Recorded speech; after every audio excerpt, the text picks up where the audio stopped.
Vita vingi katika maisha havipigwi kwa silaha, vinapigwa kwa maamuzi, kwa akili, kwa busara na kwa mkakati. The Art of War cha Sun Tzu ni ukumbusho kwamba ushindi hauanzi kwenye mapambano, unaanzia kwenye maandalizi. Sun Tzu aliandika kitabu hiki zaidi ya miaka 2000 iliyopita, lakini maneno yake bado yanatembea ndani ya biashara, siasa, uongozi na hata katika maisha binafsi ya leo. Kwa sababu kanuni za ushindi hazichoki na muda. Anasema, victorious warriors win first and then go to the war, while defeated warriors go to the war first and then seek to win. Katika uhalisia wa maisha ya kila siku, wengi wetu tunafanya kinyume chake. Tunaanza hatua bila mpango, tunaingia kwenye mahusiano bila kuelewa mazingira, tunaanzisha biashara bila kujua uwanja wa vita. Sun Tzu anatufundisha jambo la msingi sana. Kabla ya kushinda adui, jishinde wewe mwenyewe. Katika kazi na biashara, adui mara nyingi si mtu mwingine, ni kukosa taarifa, ni haraka, ni ego, ni kujiamini kupita kiasi. Kitabu hiki kinatufundisha kuwa nguvu halisi haionekani kwa makelele, bali kwa uthabiti. Mtu mwenye mkakati haharakishi vita, anachunguza, anapima, anasubiri muda sahihi. Sun Tzu anasema, he who knows when he can fight and when he can't will be victorious.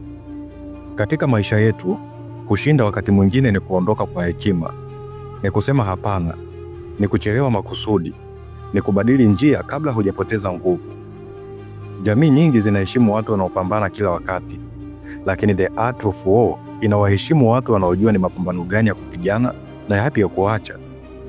Katika biashara, mkakati mzuri sio kumwangamiza mpinzani, bali ni kujenga faida ambayo mpinzani hawezi kufikia.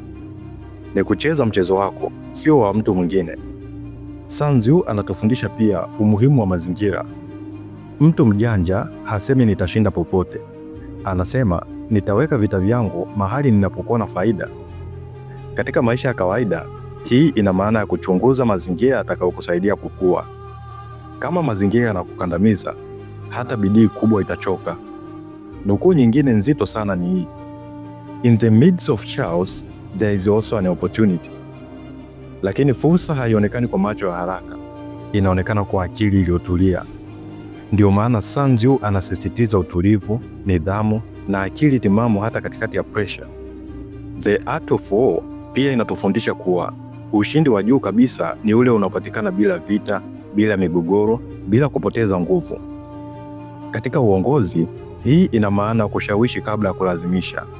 Katika mahusiano ni kuelewa kabla ya kushindana.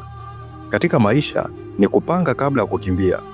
Kama Sun Tzu alivyonukuliwa akisema, the supreme art of war is the subdue the enemy without fighting.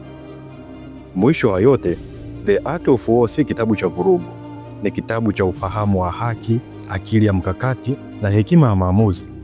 Kinatufundisha kuwa ushindi wa haraka unaweza kuwa kushindwa kwa muda mrefu, lakini ushindi wa kimkakati hujenga amani ya kudumu. Kwa sababu katika dunia ya kelele nyingi, anayeshinda si mwenye nguvu zaidi, bali ni yule anayejua lini, wapi na vipi atumie nguvu zake. Na huo ndio ushindi wa kweli.